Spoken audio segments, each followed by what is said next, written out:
and this is called the shelf. It's a sloping shelf, all right? The continental shelf is where almost all marine organisms live. Isn't that weird? That this small part is where everything lives, and it's because it's close to the sun. It's because of heating, because of plankton, all of these things that can live off the sunlight. All of that is going to be in this area. So most of everything that we talk about when we talk about sea creatures in a day will be here. Almost everything. And that is 90% of all ocean life lives in this area.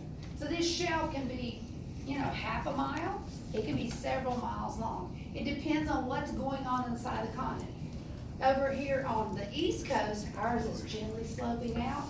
And if you go out into the ocean and you walk out, you are not suddenly going to just fall off, okay? You're just not going to do that. It's just going to gradually get deeper and deeper and deeper. And once you get far enough out, you will come to the end of the continent, all right? And suddenly it's going to go like this, all right? So this is a slope. This is called the continental slope. Think of it as a ski slope, all right? So the continental slope is the end of the continent. And as the water the currents are coming through, the waves are coming through, you're going to get this erosion of the continent base. Yes? It's called continental shelf, right? Continental shelf, continental slope. As long as you understand these, we'll put in the continental part of it.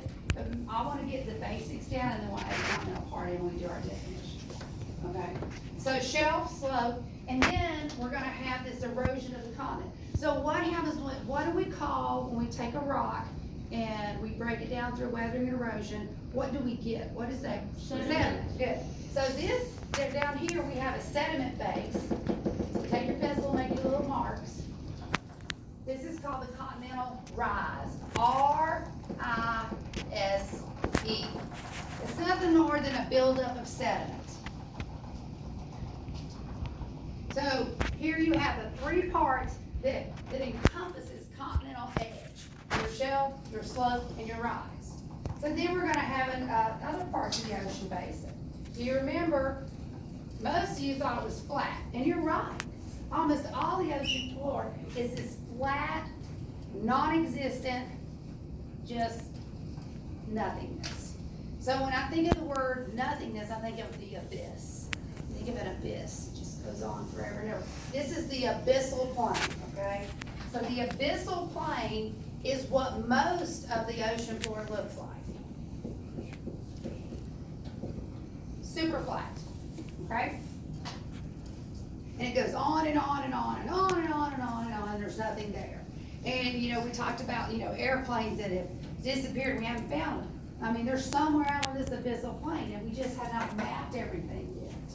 Next, we may have an underwater volcano, okay? So, an underwater volcano is, yes, Lisa. On the abyssal plain, is that where when the poles change, is that where all that? No, we're gonna get to that in just a minute. That's where we get to the mid-ocean ridge, okay? So here we have our seamount.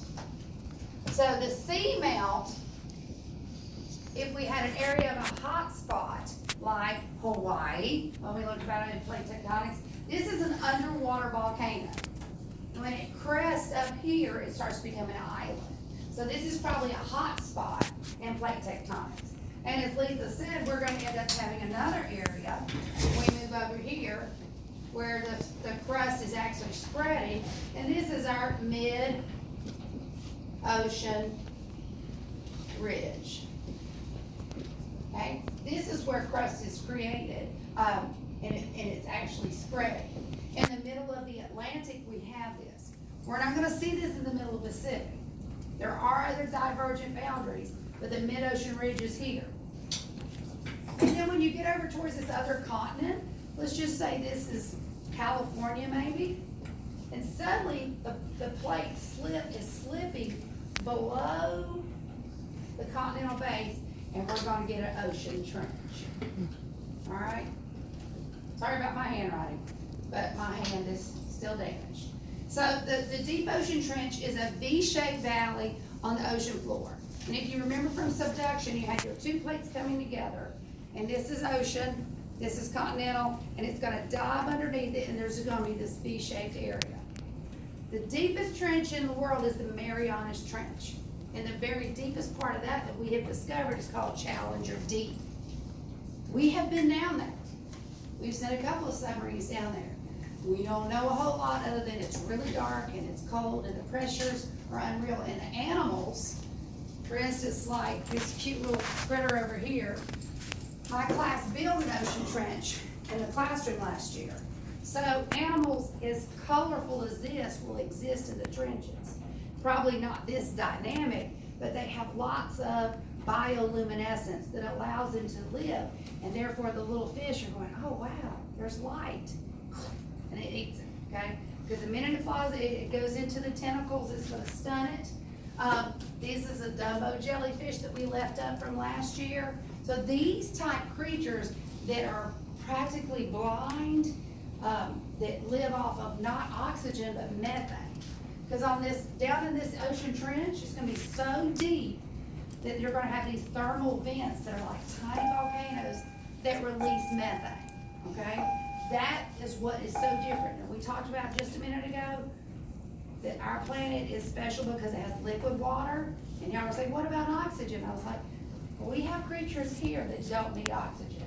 Tube worms that grow on the ocean floor that synthesize chemicals, and that's how they breathe. The anglerfish, I think I've got him over here. He, and his light, we had a light on him when he was hanging up in the trench.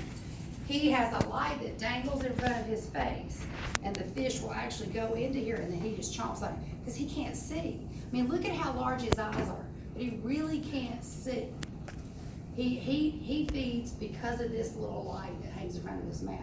So you're gonna learn a lot of things about the ocean that you've probably never heard of, especially if you've only been to the beach or you've never been. So the trench is extremely exciting. I would love to be able to go down in something like that. Has anyone ever got to go in like a submarine or a glass bottom boat before? Oh, have you? Where'd you get to go? Over in Murder Waste Pond, so you over it on there. Did you see anything? Yeah, dolphins, like. Did you? Oh, wow. What'd you see, Lane? It's the best in the glass bottom boats. There's like Yeah. all dogs. Yeah, and a lot of times that's as close as we're gonna get.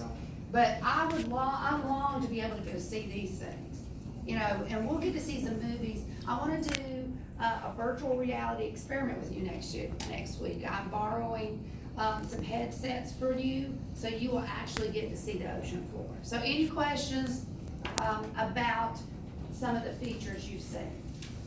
Remember, and as Scholar said, continental shelf, continental slope, continental rise. This is the continent.